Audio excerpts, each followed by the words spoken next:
Qalaqaq kilsəsi 12-ci əsrə aid olan Alban kilsəsi 19-cu əsrdə Çar Rusiyasının bölgəyə erməniləri köçürməsindən sonra həm də onlar tərəfindən istifadə edilmişdi.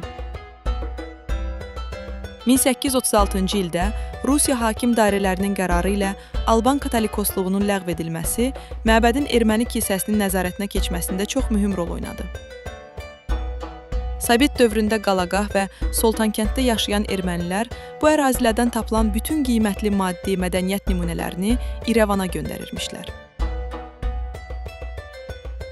Erməni alimləri isə güya həmin tapıntıların tarixini öyrənirmişlər. İrəvandan olan tarixçi alimlər özləri də ara-sıra gələrək bu yerlərə baxmış və onların haqqında kitab yazmaq üçün materiallar toplamışlar.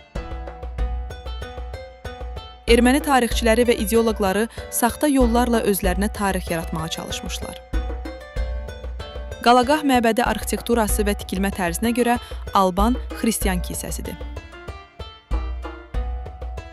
Bazilika formalı kilsənin divarının qalınlığı 1 metr, uzunluğu 19 metr, eni 15 metrdir. Kilsə 3 nefli bazilika olub. Daxildən 4 xaçvari dayaqlar günbəzi saxlayır. Hər xaçvari dayağın qarşı tərəfində divar boyu pilyastırlar qalxaraq sağda və solda yerləşən neflərin tağvari tavanının dayaq rolunu oynayır. Şimal divarında yerləşən pilyastırla mərkəzdəki dayaqlar arası məsafə 2,67 metr, cənubda 2,45 metrdir.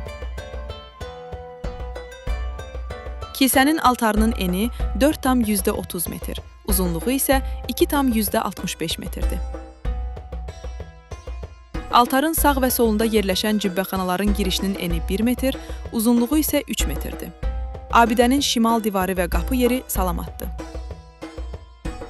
Şimal divarında yerləşən qapı yerinə əsasən cənub və qərbdə girişlərin olması ehtimal edilir. Abidənin daxili hazırki mövcud 10 pəncərə vasitəsilə işıqlandırılır.